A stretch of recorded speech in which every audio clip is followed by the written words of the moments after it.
I'm going to do a lot of heavy lifting on engaging youth in the state of Wisconsin to understand that the fish that they eat come from someplace. They understand that the environments like this slow us down. Meet the head of the state's Natural Resources Board.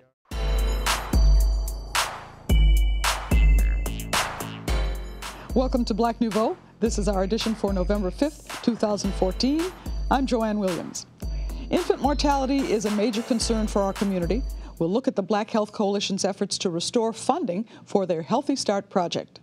We'll profile Temple Builders of America, a health and fitness operation run by a familiar former alderman. And we'll meet Hannah White, a teenage violin virtuoso.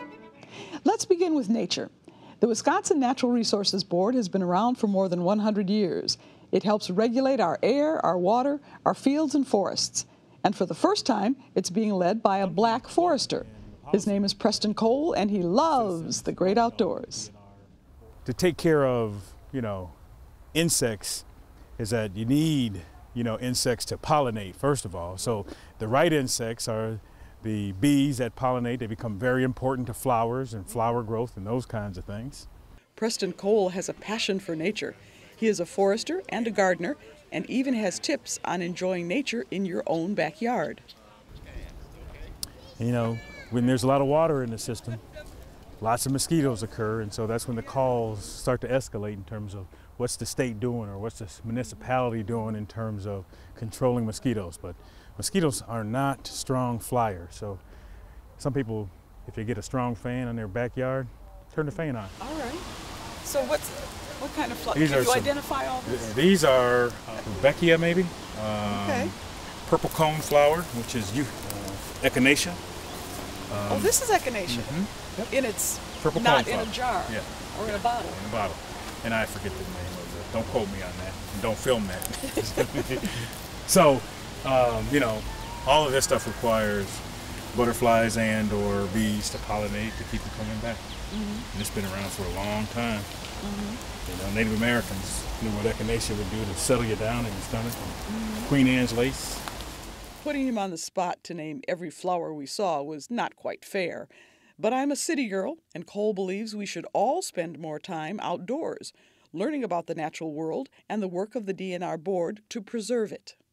I think we'd like to do a better job of telling folks about the DNR board and its role. Certainly folks in the state of Wisconsin understand the value of natural resources, what it means to us as an economy, what it means to us to slow us down and participate in environments like this. But it's sometimes cloaked in the policy making that citizens don't know what the DNR board does. What's your goal in this job? My goal is to make sure that what we do is transparent, wide open government, shed light on the process, and in doing so, we began to film and put online our Department of Natural Resources Board meetings. So through your own confines of your home, you can watch the discussions going on around natural resource management. So my goal is certainly to open up the world of natural resources to folks who may not know where those policies come from, the fishing rules come from, the forestry practices come from. I think we need to shed a little light on that, and that's one of my primary goals in my tenure. He was appointed to the voluntary position by Governor Jim Doyle and reappointed by Governor Scott Walker.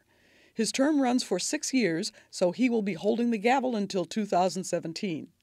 Cole grew up with nature and followed his passion into college. I grew up in a rural environment, in a farming community, in the FFA, Future Farmers of America.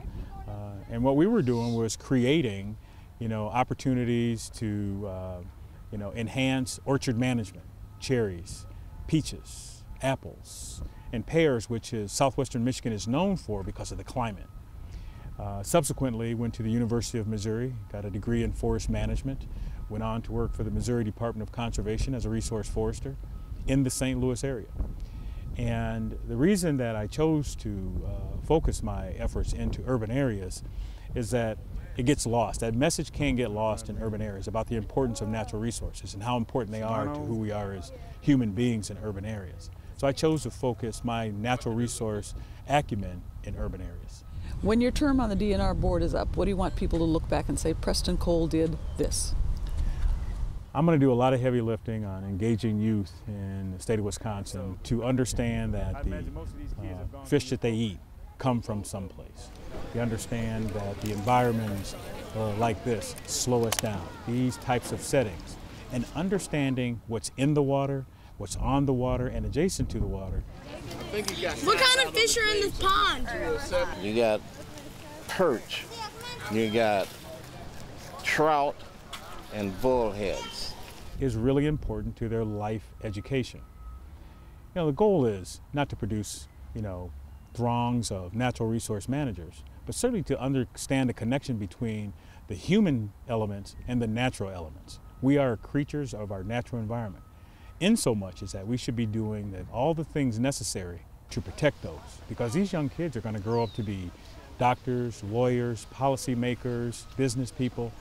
The relationship they have with the land is going to help them weigh in on the decision making in the future and what this state is going to look like. You can watch Preston Cole preside over the Natural Resources Board on the DNR website. Stretch over here, pull your elbow. 3, 2, 1. It hasn't been difficult. It's been an easy transition. It doesn't seem like a lot of people think I haven't been gone, and it went so fast to them, but to me and my family, it was some time away. And so it's been a transition as far as getting accustomed to how fast things are moving, how people don't care like they used to. Michael McGee Jr., former alderman who did a crime and put in his time, has now returned to his community to help in another way, through health. He's part of a group called Temple Builders. Temple Builders of America is really a consortium of trainers, massage therapists, different professionals, even spiritual leaders or whatnot, who have come together to address our needs on the health level. So we look at our bodies as a temple. He sees going from an elected governmental official to a personal trainer as the same. It's actually more personal than even being elected official. It's using your people skills and also helping people where they are, meeting their needs on a personal basis more than just their elected issues or their community issues. McGee has always been into health. All-star wrestler in high school, working at an area health food store. But while incarcerated, he trained with a National Federation of Trainers and became a certified personal trainer, fitness trainer, and became a nutritionist. His client base is from athletes who are in good shape to people who have diabetes and elders in their 80s. They come for different reasons, and he meets them where they are. It's about them. It's not about what I want to do. I feel I'm in decent shape, so I don't want to try to have somebody reach my goal, so I ask them what their goal is, so it's based on what they want to do. Most people want to lose body fat around the stomach, so you have to give them a real good program that would entail actually resistance training and then fat burning activities that would help them when they're increase their metabolism, help them when they're not working out with their nutrition aspect, because that's 80% of any plan is your nutrition. And your workout is what allows you to have the energy to, live every day and also to stay in shape. But your nutrition is about 80%, I would say, of your overall health. Nutritionally, to get people to change, you have to give them something to change too. A lot of people are on a level where they have a lot of sugar in their diet, so you have to give them alternatives. You have to give them almonds for their protein instead of fried chicken, for instance. Just different things. You use quinoa instead of rice, white rice. You're using wheat products instead of white products. So you're trying to give people just the foundational aspect that they need to increase their nutritional value that they're taking into their bodies. For a long time, Christopher Johnson said he wasn't taking care of his body. Working with Temple Builders brought about change. I'm eating differently. I'm treating my body and my temple like I'm supposed to. I'm putting the right things in, the right nutrients, the right ingredients. Give me an example of eating differently from what you were eating to what you're now eating. Initially, before I started, I was eating fast food every day. Junk food every day, juices, you know what I mean, you name it. And now I'm putting herbs in my body, I'm putting green food in my body. I'm eating a lot healthier and a lot smarter, and making wiser decisions and choices about what I eat and what I put in my temple.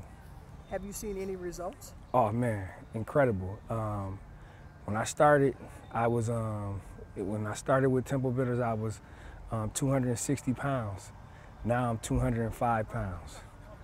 And so this was over a little bit over four or 5 month span. I wake up with energy. I'm more effective on my job. I have more energy to work with my kids and do the different trainings with my sons.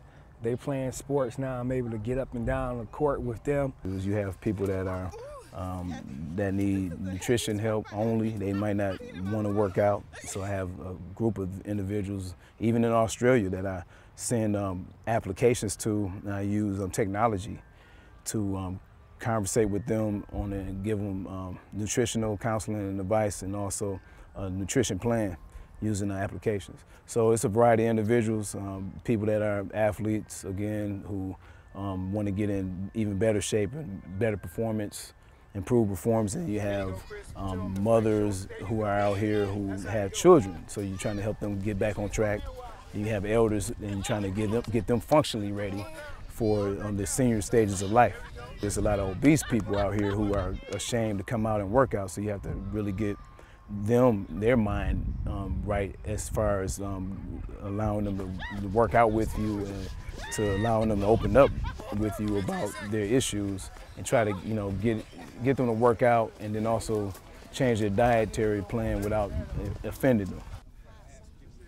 Michael McGee Jr. chose the health field because he noticed there was a crisis with health in the Black community. You look at other outside communities, suburban communities, they make it a lifestyle. They work out like what we're going to do today. People, they do it every day. They do it for a living.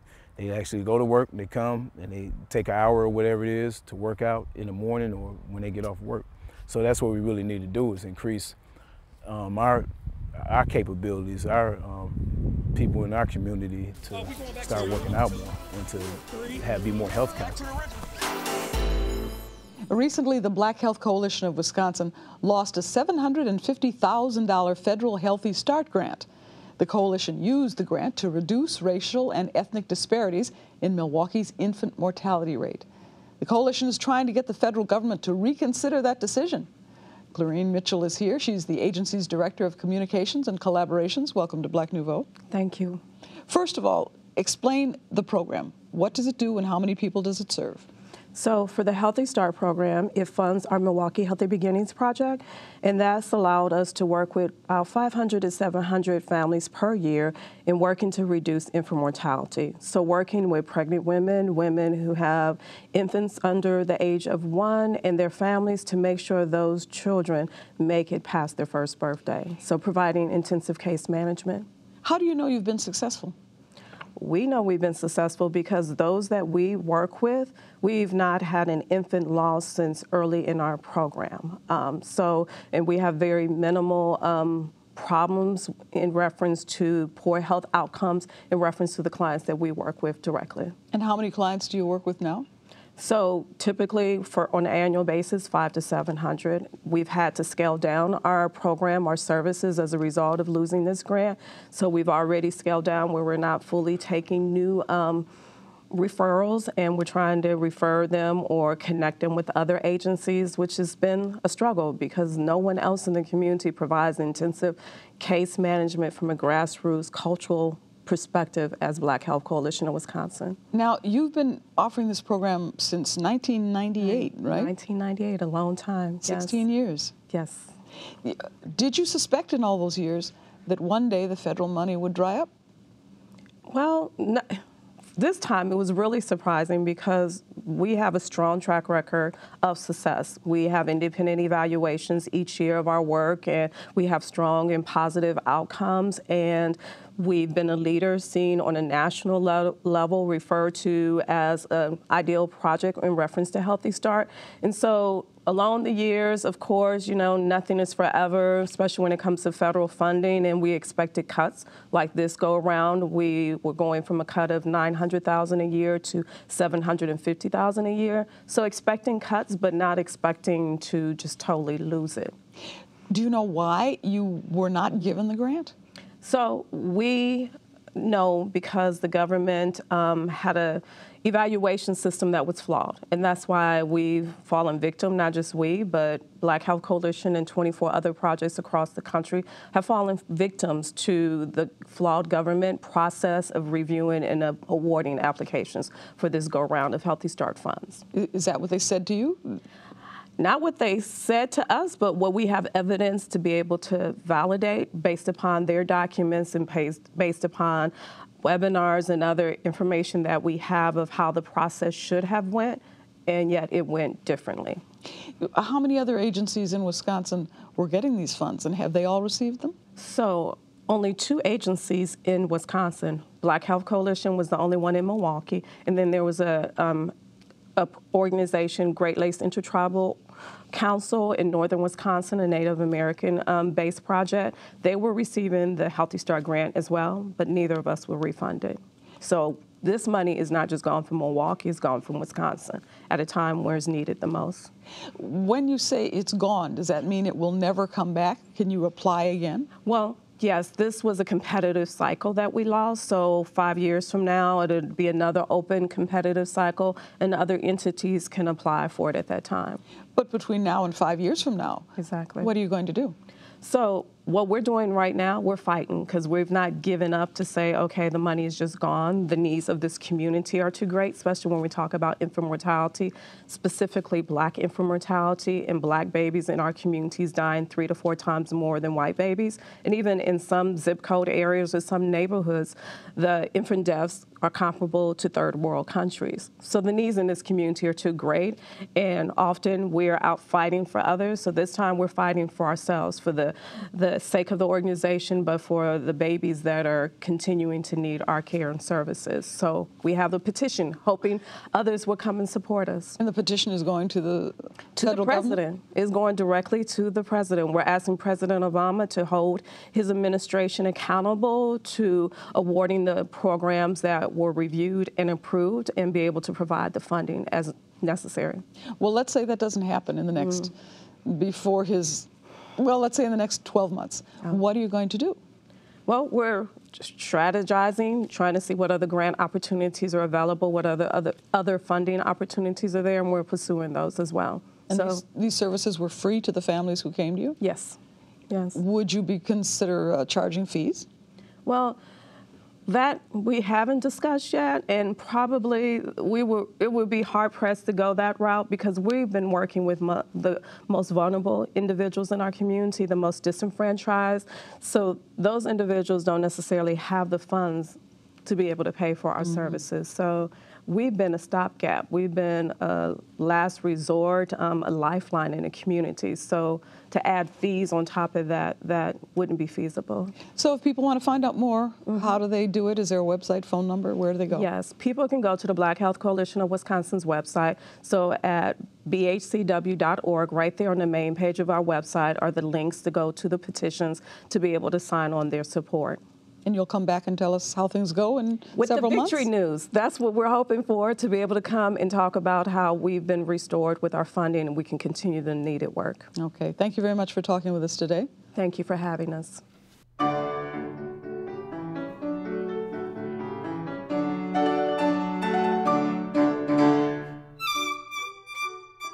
Meet Wisconsin native Hannah White.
White has played the violin since she was 6 years old and is at a level where she now attends an academy in Illinois for gifted pre-college musicians.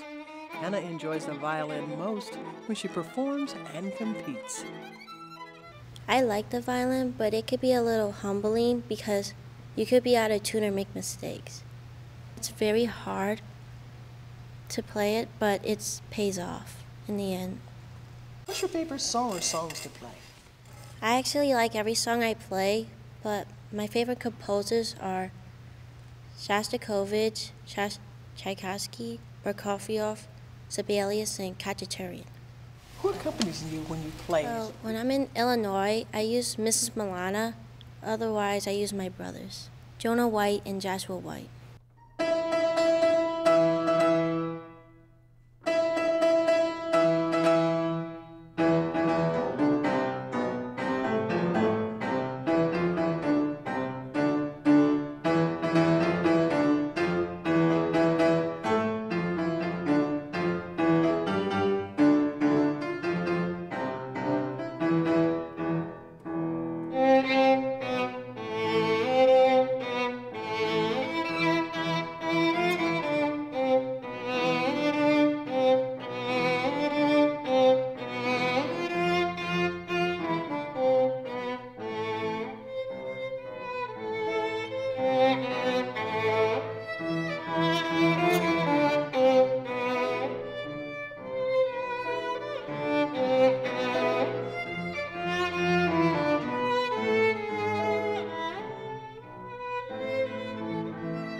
Having supportive parents has helped Hannah on her musical journey.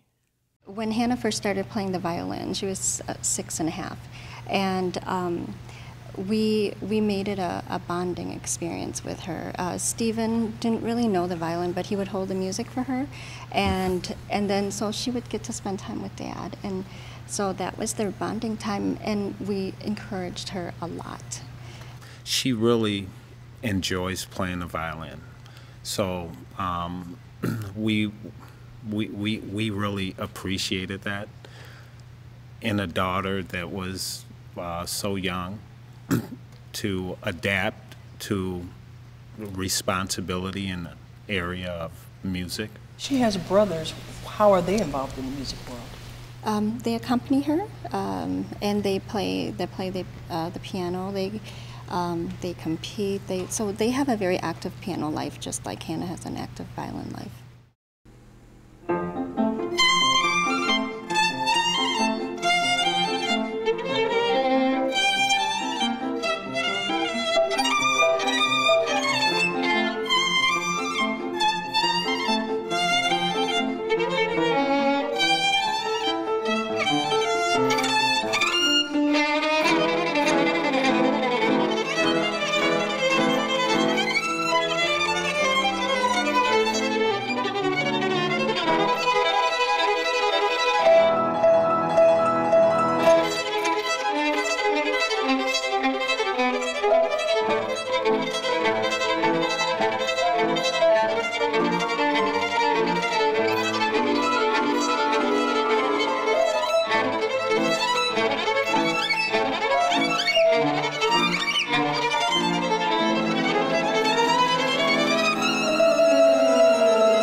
For more information on Hannah White, you can contact 262-628-8845.